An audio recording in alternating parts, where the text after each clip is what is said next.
games, didn't you? Yeah, it was a lot of fun.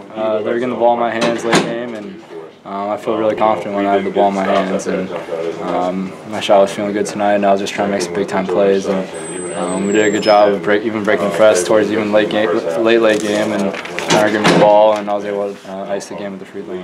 What was the key to you getting pass after pass on those inbounds late in the game? Because they knew it was going to you, and yet you still got it. Yeah, they're just Tyler screening, Joe screening, and we just ran some really good plays out the timeout, and I just worked my butt off, trying to get open because I knew they were sending 3 guys that very last set of free throws I shot, and I just had to keep making secondary cuts and trying to find a way to get the ball, and I was able to do that. When you hit that clutch 3 and shushed the crowd, what did that feel like? What was going through your mind? A lot of joy because a lot of fans on the baseline or on the sideline were talking crap the entire game, and I guess I had to take my game to another level in the second half.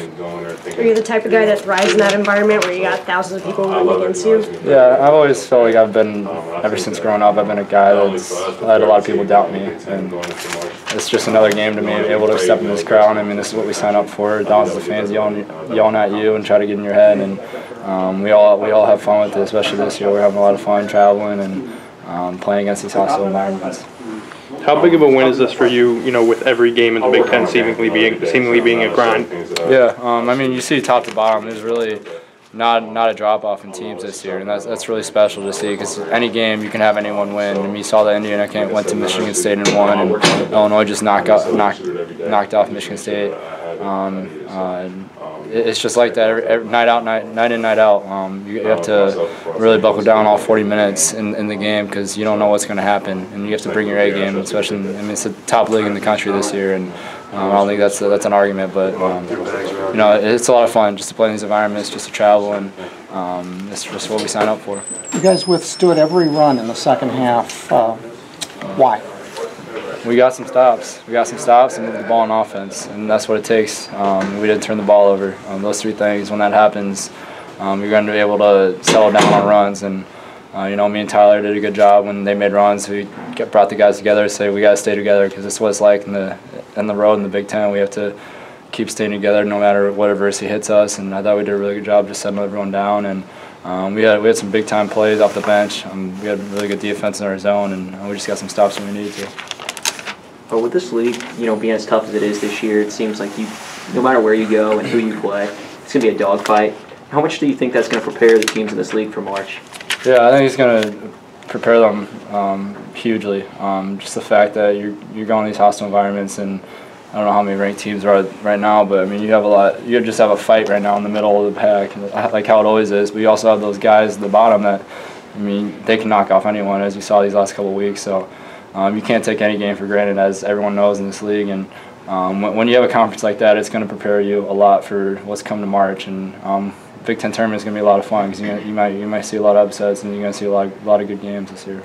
Is it an exaggeration or an overreach to call this game sort of a difference maker, beating a good team on the road? Yeah, I think it's definitely a statement game and a difference maker, as you said. Anytime you go into Indiana, blue blood school, you're going in and try to get a win. And they've battled through a lot this year. They've had a lot of injuries. They've had a lot of tough schedule. I mean, you look at their last 7 games. I mean, they're just playing on the road nonstop in these last 7 games. And anytime you play an away game, it's going to be a huge win. I mean, we're just talking about in the locker room. It doesn't matter where you're going to win at, especially this year. It's going to be big for your schedule and your resume going forward into March. Have you had a bigger 90-second sequence in your career? I don't know. That was a lot of fun, though. I had a lot of fun out there. The guys were finding me, and they're just trying to make some big plays and just try to stay focused. What was going through your mind when you shushed the crowd? Yeah, it was a little. I had a lot of fans on the sideline that were talking crap to me the entire game, and I just kept playing my game like I always have my entire life, and just let the game come to me. And I was fortunate to have some plays go in my hand and get the ball in my hand late game, and did what I've always been since I've been here, just trying to make some big shots towards the end of the game, and the guys did a good job getting me the ball. What were they saying to you? Whatever you can think of, honestly. It gets really personal out there. Well, talk about the free throws. Obviously, everybody knew you were going to get the ball. Yeah. And they were doing everything they could keep it out of your hands. How did you get the ball? Just working my butt off, and Connor did a good job of being patient and waiting for secondary cuts. We knew they wanted the ball in my hands. Coach wanted the ball in my hands. they were looking for me, they were screening for me, and even the last free throws I shot to put it to 5. I mean, they sent 3 guys at me to try to triple team me and get the ball in my hands, but like I said, kind of was really patient and then bounce pass, and you got to give a lot of credit to him because when he called a timeout when we needed one, he just really settled us down when they went press and try to get us off our game. Were those 3 different plays to get the ball?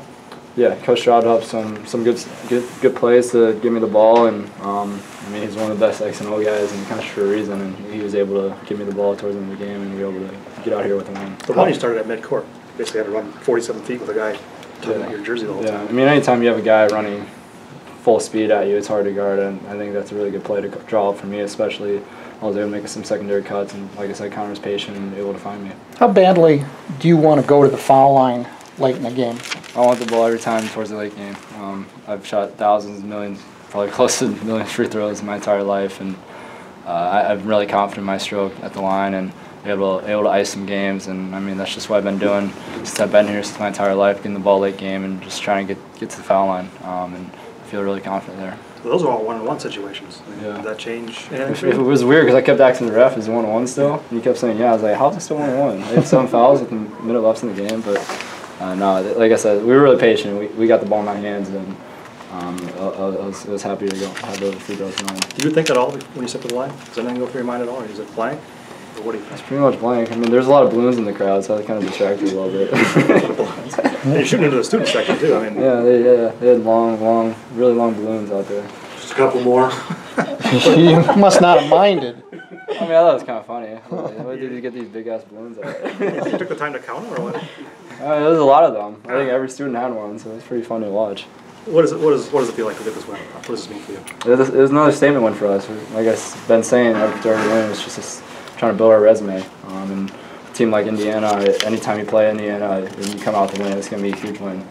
And we know that stretch we've had at Michigan, or coming off a Michigan win, that the next game is going to be even bigger. And for us to keep climbing that seed level to the Big Ten tournament, we just got to keep coming out with these wins. And for us, just keep staying together, and that's been our mindset going forward. You've been very open about that NCAA tournament all year. Some guys would not talk about that in the game and a game. Why are you so open about it? Because you kind of, Coach Dillard has a quote that I always like, you got to start with the end in mind.